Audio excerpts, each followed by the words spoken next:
Nope.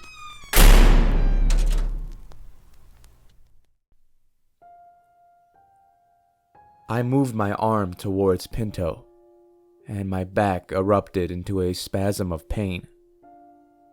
I could hear the dried blood crackle as I sat up.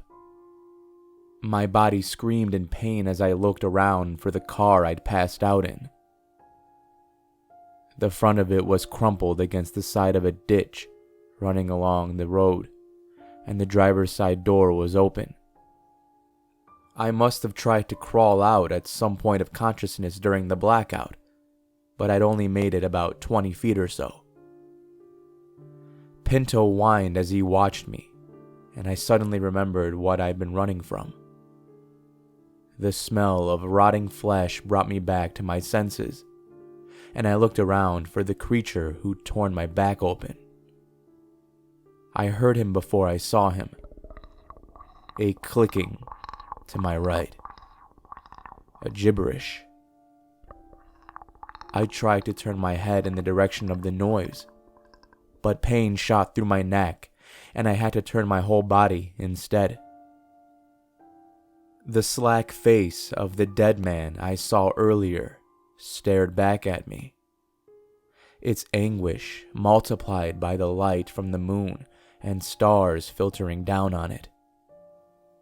The rest of the creature's body shuddered, an almost erotic display of anticipation. But it did not close the distance. I thought it was watching me, but Pinto circled. The creature's head tilted and followed him. Any time Pinto moved closer to the creature, it would back off.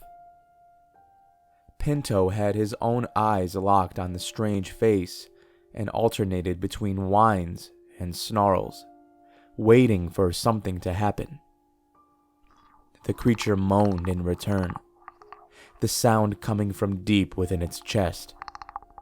It clicked and hummed to itself as it waited. Each time I tried to move, it became more alert. But my body was not ready. No matter how much my mind screamed for me to leave, the pain was too much to bear. We three sat like that for an hour in our stalemate before I noticed it. A small creosote bush that had been roughly a foot in front of the creature when I first saw it was now next to its grotesque hand. It was as if each time Pinto had circled and had pulled away, it had then pushed back a little closer. It wanted me, and it became clear it would not stay away forever. I gritted my teeth and rolled to my stomach, placing my palms in the dirt. I didn't take my eyes off of the face that now looked on with something close to curiosity. Then I pushed to my knees. The thing's breathing sped up, and Pinto began to pant. I felt his nose pressing to my side. When I had my balance, I reached down and scratched his ear. Good boy. Brave boy. Very brave.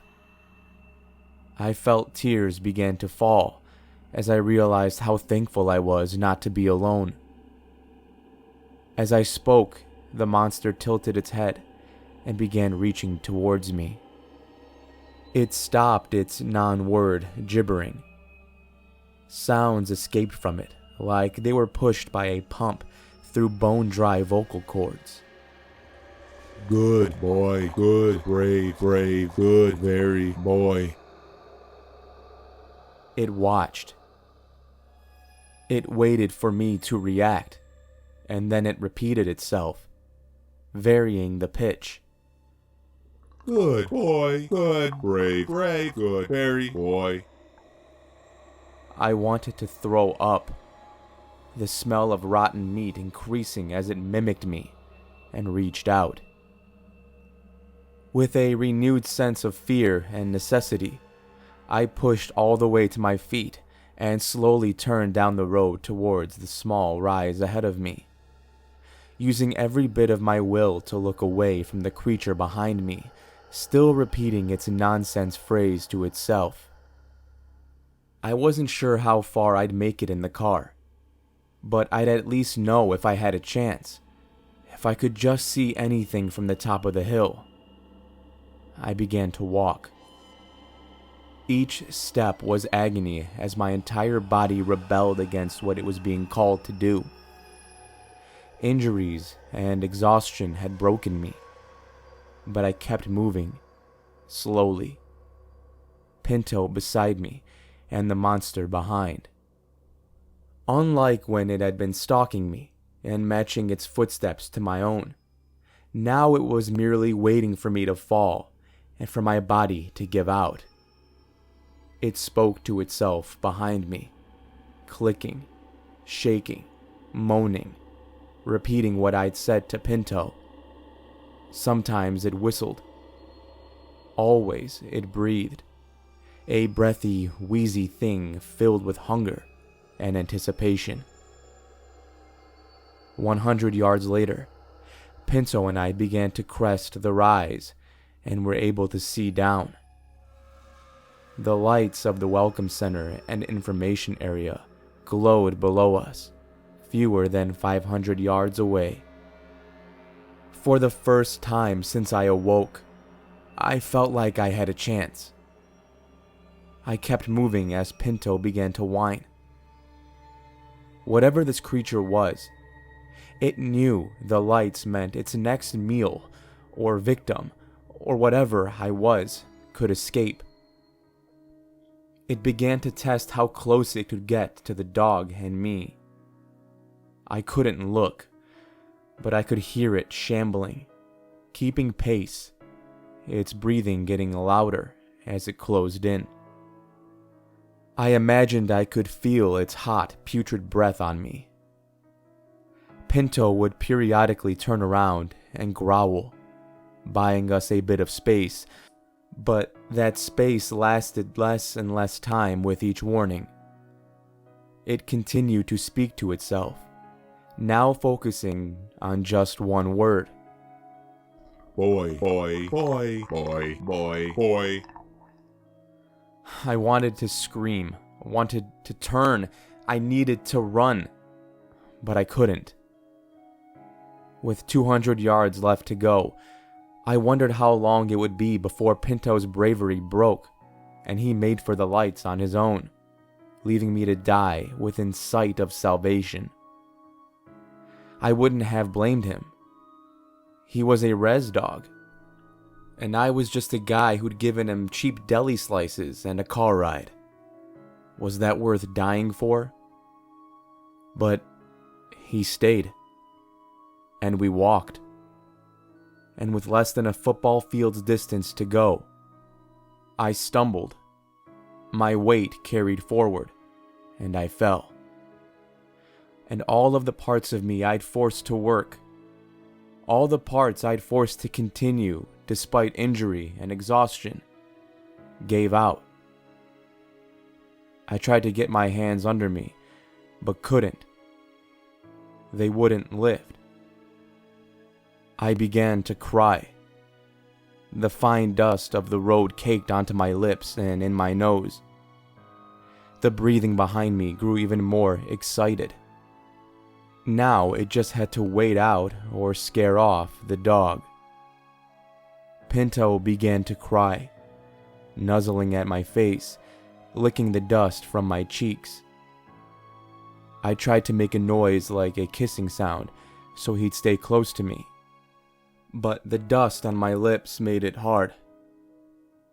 I started to sound just like the beast behind me. Good boy. You're very good. You're very good. You're so brave. I heard a clattering footstep as the stinking thing stepped closer, its desire starting to overrule its fear. Pinto's nose darted from me as he began to bark, low shocks of air accompanied by a rolling growl. I could see his body low next to me, his tail raised as he barked. Good boy, I thought.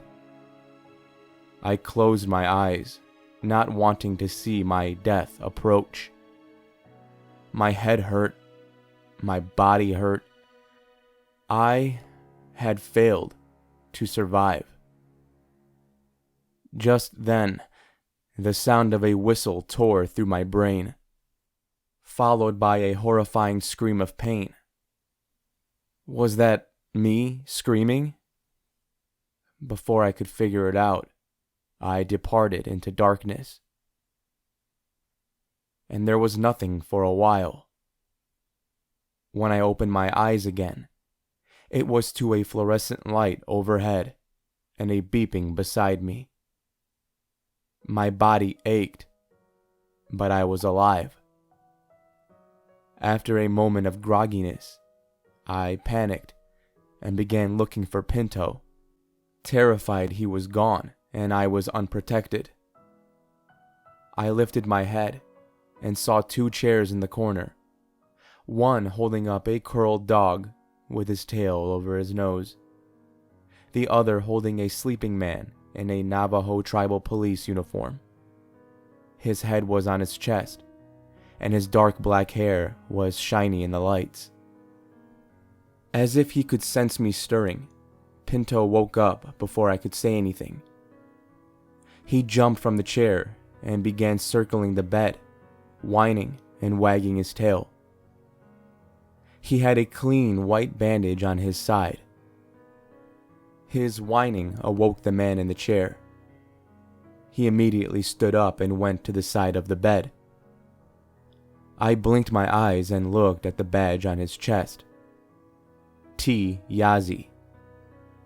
He knelt down and looked straight at me. You're pretty lucky, kid. I heard your dog barking while I was working a security shift at the information center and decided to check on it. He looked towards the closed door and then back at me. I thought I was going to find some stray out there going after some sort of animal, but I did not expect you. What happened to me? What was that? I croaked out the words as best as I could. Officially, you were in a car accident and attacked by coyotes. That was what we decided was best, especially with the other bodies out there. That was the best choice we had for our higher-ups. Nobody likes tourists dying on the reservation, especially in bad ways like that. We finished with that mess a couple days ago. He leaned in and placed something on my chest. What it really was isn't something I can tell you. But some things are coyotes, and some things walk in the skins of coyotes. And you have to know which is which. But it has your scent now, and you need to go as soon as you can. We found your car and towed it here. As soon as you can walk, you need to walk down to the parking lot, get behind the wheel, and never come back. And if you see something, or someone, wearing the skin of something else, you need to blow this flute. He lifted the item on my chest, a strange white cylinder with holes carved in its length. Blow into it as loudly and as sharply as you can, and then run. He rose from the side of the bed. Good dog you have there. Take care of him. Then he turned and left the room. A nurse entered a few moments later and began the process of tending to a now conscious patient. She told me the officers had directed for my paperwork and information to be sent to Flagstaff, and I would resume treatment there. She showed me photos of my back, a patchwork of blood and stitches. Told me Pinto was allowed to stay only because Officer Yazzie was her cousin and he trusted her. I slept one more night in the hospital and was discharged the next morning. A bottle of antibiotics in hand, a fresh collar and new leash around Pinto's neck. Together we walked towards the car, and he hopped in the passenger seat, eyes out the window, ready to go. I lowered myself gently into the driver's seat and settled in for the trip. I turned the key and the engine roared to life. I reached out and scratched Pinto's ear. He lolled his tongue out of his mouth, panting lightly. As we rode out of the parking lot, Pinto let out a low growl. I followed his gaze out the window and made eye contact with a familiar-looking man, begging on the sidewalk out front. He was dressed in a heavy brown, fur-like coat, definitely too hot for October, and holding a cardboard sign. As I passed, he stared at the car and smiled. I recoiled at the familiarity. The last time I'd seen that face, it had been hanging loosely from the head of a monster intent on killing me, whispering to itself, "Boy, boy, boy, boy, boy."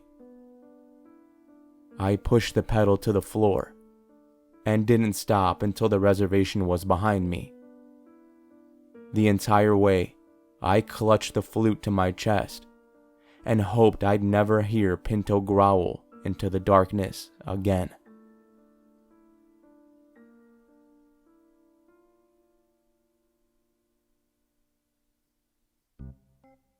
Thank you for listening, and I hope you enjoyed this finale of an amazing tale. If you did, you know what to do. Destroy that like button, leave a comment, and subscribe if you haven't already. Another big shout out to the author of the story, Reddit user AMoonWalked. Dude, excellent job. I had such a good time reading the story, and I was gripped from beginning to end, so good job. Also, I've never wanted a dog more in my life, so there's that. I'll leave a link down below if you want to get in contact with the author or read more of their work. But until next time, everybody, remember to stay safe out there. I'll be seeing you in the next video.